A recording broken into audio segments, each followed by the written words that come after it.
Hello दोस्तों, welcome to the Basu classes. दोस्तों, हम आज बात करेंगे जो सी टेट, यूपी टेट से एनसीईआरटी के जो ईवीएस के क्वेश्चन पूछे जाते हैं उनके बारे में। चलिए शुरू करते हैं। हम बात करेंगे जीव जंतु और एनिमल्स जो होते हैं उनके बारे में, उनसे रिलेटेड कौन किस प्रकार के क्वेश्चन बनते हैं उनके बारे में। चलिए शुरू करते हैं। जो हाथी जो होता है दोस्तों, हाथी एक वयस्क हाथी जो होता है वह एक दिन में लगभग 100 किलो से अधिक जो होते हैं पत्ते और झाड़ियाँ खा लेता है दोस्तों। और बात की जाए हाथी की नींद के बारे में दोस्तों, तो जो हाथी की नींद जो होती है ये बहुत कम सोते हैं। दिन में केवल 2 से 4 घंटे ही सोते हैं तथा हाथी का जो झुंड के बारे में बात करेंगे तो कि जो झुंड में केवल जो हथनियाँ और बच्चे होते हैं वह सबसे बच्चे ही होते हैं तथा जो सबसे बुजुर्ग हथनी होती है वह नेता होती है झुंड की दोस्तों। बात की जाए हाथी के बच्चे के बारे में तो नर हाथी जो होता है 14-15 साल की उम्र में जो होता है वह झुंड को छोड़ देता है दोस्तों। और जो हाथी का जो 3 महीने का बच्चे का वजन जो होता है वो लगभग 200 हो जाता है दोस्तों, 200 किलोग्राम दोस्तों। ठीक है, 2 कुंटल लगभग हो जाता है इसका वजन 3 महीने के बच्चे का। और जो हाथी के कान होते हैं वह दोस्तों हपा करने के काम, उनके बड़े बड़े कान होते हैं दोस्तों, तथा इन्हें कीचड़ और पानी में खेलना बहुत पसंद होता है दोस्तों। बात करते हैं दोस्तों स्लॉथ के बारे में। स्लॉथ जो है यह दुनिया का सबसे आलसी जानवर माना जाता है दोस्तों। ये भालू की तरह दिखता है, छोटे भालू की तरह का तथा ये 17 घंटे जो होता है पेड़ पर उल्टा लटक कर सोता है दोस्तों। बात की जाए स्लॉथ के जीवन के बारे में, यह 40 साल के जीवन में केवल 8 पेड़ों पर ही निवास बदलता रहता है दोस्तों, तथा ये पेड़ की पत्तियां और टहनियों को खाता रहता है दोस्तों।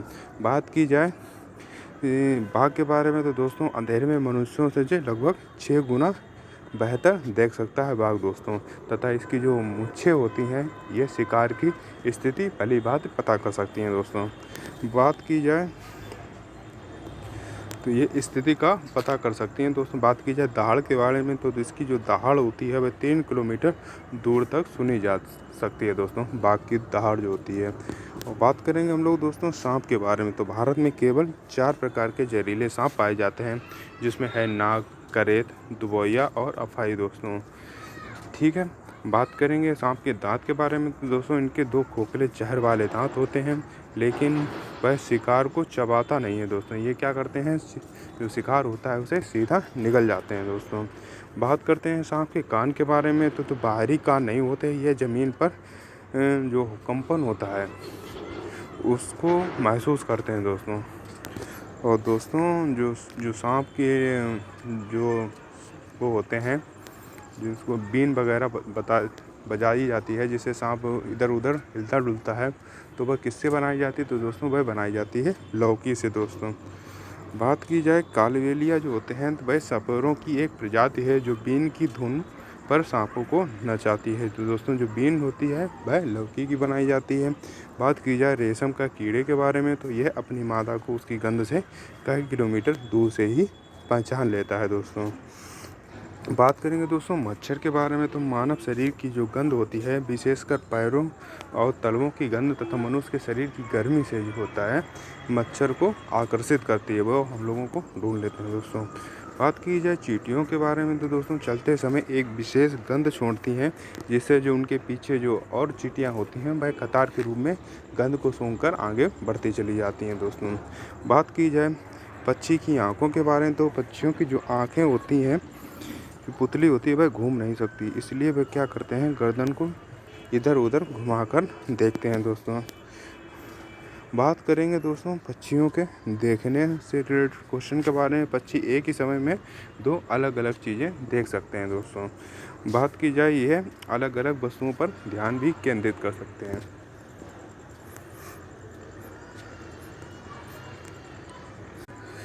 तो दोस्तों यह अलग अलग वस्तुओं पर एक ही समय में 2 अलग अलग वस्तुओं पर ध्यान केंद्रित कर सकते हैं पक्षी जो होते हैं। बात की जाए चील, बाज और गिद्ध होते हैं, ये हमसे लगभग 4 गुना अधिक दूर तक देख सकते हैं दोस्तों। बात की जाए उल्लू के बारे में तो ये अपनी गर्दन को काफ़ी हद तक पीछे घुमा लेता है दोस्तों। ये 270 डिग्री लगभग जो होती है वह अपनी गर्दन को पीछे घुमा लेता है दोस्तों। बात की जाए मैना के बारे में तो ये अपनी गर्दन को झटके से आगे पीछे करती है दोस्तों। बात की जाए जो कौन सा ऐसा पक्षी है जो अपना घोंसला स्वयं नहीं बनाता है, दूसरे के घोंसले में बच्चे देता है। तो दोस्तों वह पक्षी है कोयल दोस्तों। वह अपना घोंसला जो होती है स्वयं नहीं बनाती है, कौवे के घोंसले में ही अपने बच्चे दे देती है दोस्तों। अब बात करेंगे दोस्तों मैना के बारे में। तो दोस्तों मैना जो होती है वह अपनी झटके से आगे पीछे गर्दन करती है दोस्तों। बात करेंगे दोस्तों कल्चरी जो इंडियन रोबिन भी बोलते हैं, वह सड़क के किनारे तथा पत्थरों के जो बीच में घोंसला बनाती है दोस्तों। बात करेंगे दोस्तों कौवे के बारे में। तो जो कौवा जो होता है वह लोहे के तार और लकड़ी की जो टहनियाँ होती हैं उनका उपयोग करता है दोस्तों। इसके लोहे के ये भी पूछा जाता है कि इसके घोंसले में लोहे के तार तथा टहनियाँ मिलती हैं। तो दोस्तों वह घोंसला होता है कौवे का, तथा ये पेड़ की जो सबसे ऊंची डाल होती है उस पर घोंसला बनाता है दोस्तों। बात करेंगे कोयल के बारे में। तो ये अपना घोंसला नहीं बनाती है, यह कौवे के घोंसले में ही अंडे देती है दोस्तों। बात करेंगे दोस्तों दर्जन चिड़िया के बारे में। अपनी नुकीली चोंच से पत्तों को जो सिल लेती है दोस्तों। आप इसके नाम से ही पता कर सकते हैं, दर्जन चिड़िया मतलब ये दर्जी का काम करता है, सिलाई बुनाई का काम। तो ये पत्ते को आपने ज़्यादातर देखा होगा, सिले हुए पत्ते होते हैं, तो उसमें दर्जन चिड़िया जो होती है वह अपना घोंसला बनाती है। बात करेंगे शकरखोरा के बारे में। तो ये छोटे पेड़ या जो डाली होती है उस पर लटकता हुआ जो घोंसला बना हुआ होता है वह शकरखोरा का होता है। ये क्वेश्चन पूछ देता है कि छोटे पेड़ या डाली पर जो लटका हुआ घोंसला होता है किस पक्षी का होता है। तो दोस्तों वह होता है शकरखोरा का। बात करेंगे नर बया पक्षी जो होता है वह घोंसले बनाते हैं और मादा बया जो होती है उनमें से सबसे अच्छा जो घोंसला चुनती है तथा उसमें अंडे देने का काम करती है दोस्तों। बात करेंगे दोस्तों जानवरों के कान और बाल से रिलेटेड क्वेश्चन के बारे में। तो दोस्तों जिनके बाहरी कान और शरीर पर बाल होते हैं वह क्या करते हैं, बच्चे देते हैं दोस्तों। और तथा जो अंडे देने वाले होते हैं उनके बाहरी कान नहीं होते और शरीर पर बाल नहीं होते हैं। तो दोस्तों वो क्या करते हैं, वे अंडे देते हैं। जैसे जितने भी पक्षी होते हैं उनके देखिए छिद्र पाए जाते हैं, उनके कान नहीं होते हैं तो वो अंडे देते हैं तथा जिनके कान होते हैं जैसे मनुष्य हुआ और भी जो गाय हुए, भैंस हुई, बकरी हुई, ये सब क्या बच्चे देते हैं दोस्तों।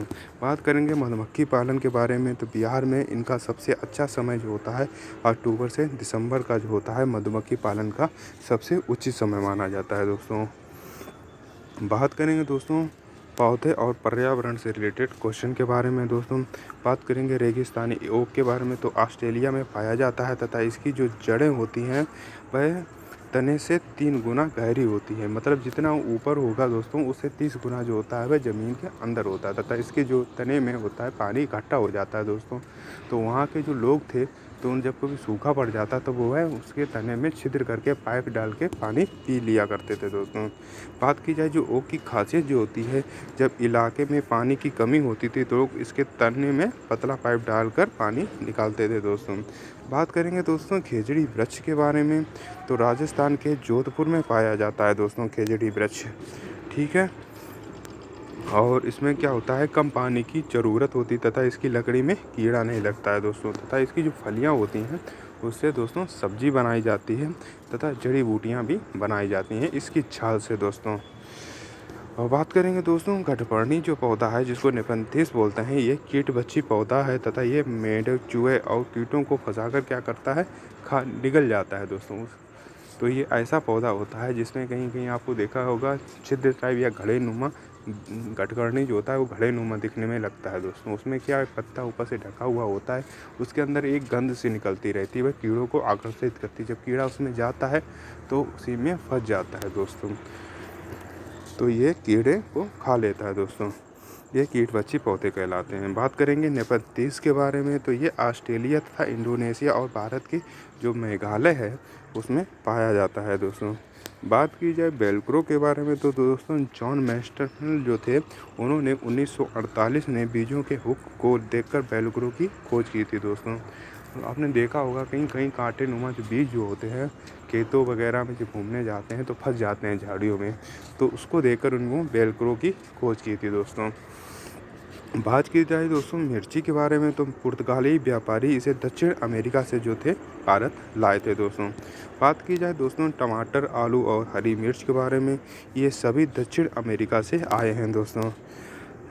टमाटर, आलू, हरी मिर्च जो है वह दक्षिण अमेरिका से आए हैं। तो बात करेंगे दोस्तों गोभी और मटर के बारे में, तो ये यूरोप से भारत आए हैं दोस्तों। बात करेंगे भिंडी और कॉफ़ी से बारे में, तो ये अफ्रीका से आए हैं दोस्तों। बात करेंगे सोयाबीन के बारे में, तो दोस्तों सोयाबीन जो है वह चीन से भारत आई है तथा चीन में सबसे पहले जो कागज़ का निर्माण हुआ था वह भी दोस्तों चीन में ही हुआ था। बात करेंगे दोस्तों बरगद के बारे में, तो बरगद जो है इसकी शाखाओं से निकलने वाली जो जड़ें होती हैं वास्तव में पेड़ को जो सहारा देने का काम करती हैं दोस्तों। बात करेंगे जड़ों के बारे में, तो जो पौधे को सहारा देती हैं जड़ें तथा जो जल व खनिज होती है उनका अवशोषण करती हैं। बात करेंगे दोस्तों फूलों की घाटी कहाँ स्थित है, तो उत्तराखंड के चमोली ज़िले में स्थित है फूलों की घाटी दोस्तों। बात करेंगे कचनार के फूल जो होते हैं, तो कचनार के फूल जो है उत्तर प्रदेश में इनकी सब्जी बनाई जाती है दोस्तों। बात की जाए केले के फूल के बारे में, तो केरल में इसकी सब्जी प्रसिद्ध है। जो केले के फूल होते हैं उनकी सब्जी केरल में प्रसिद्ध है दोस्तों। बात करें सहजन के फूल के बारे में, तो महाराष्ट्र में इनके पकौड़े बनाए जाते हैं सहजन के फूलों के। तथा सहजन के फूल के पकौड़े कहाँ बनते हैं, तो दोस्तों वह बनते हैं महाराष्ट्र में। बात करेंगे मधुबनी पेंटिंग के बारे में, तो दोस्तों बिहार का एक लोक कला रूप है दोस्तों मधुबनी पेंटिंग, जिसमें चावल के पाउडर होता है तथा प्राकृतिक जो रंग होते हैं फूलों वगैरह से ये उससे कलाकृतियाँ बनाई जाती हैं दोस्तों दीवारों पे और ज़मीन में। तो उसे मधुबनी पेंटिंग तथा वहाँ का जो ज़िला है मधुबनी वह फेमस है दोस्तों मधुबनी पेंटिंग के लिए। बात की जाए इत्र के बारे में, तो दोस्तों उत्तर प्रदेश का जो कन्नौज ज़िला है वह इत्र के लिए फेमस है। इसे इत्र की नगरी के नाम से भी जाना जाता है। तो दोस्तों ये हर्षवर्धन की राजधानी है दोस्तों कन्नौज। बात करेंगे झूम खेती के बारे में, तो दोस्तों मिजोरम में की जाने वाली जो खेती है उसको झूम खेती कहते हैं। इसका जो मुख्य सिद्धांत है वह दोस्तों है काटो और जलाओ। तो इसमें क्या होता है दोस्तों कहीं चीज़ झाड़ फूल वगैरह जम जाता है उसको ये लोग क्या करते हैं काट कर जला देते हैं तथा उसकी जो राख होती है उसको खाद के रूप में चारों तरफ फैला के उस पर खेती करते हैं। ठीक है, यह पद्धति जो होती है खेती करने की वह झूम खेती कहलाती है दोस्तों। अगर दोस्तों आपको ये वीडियो पसंद आए तो वीडियो को लाइक करें, चैनल को सब्सक्राइब करें तथा अपने दोस्तों को भी शेयर करें। धन्यवाद।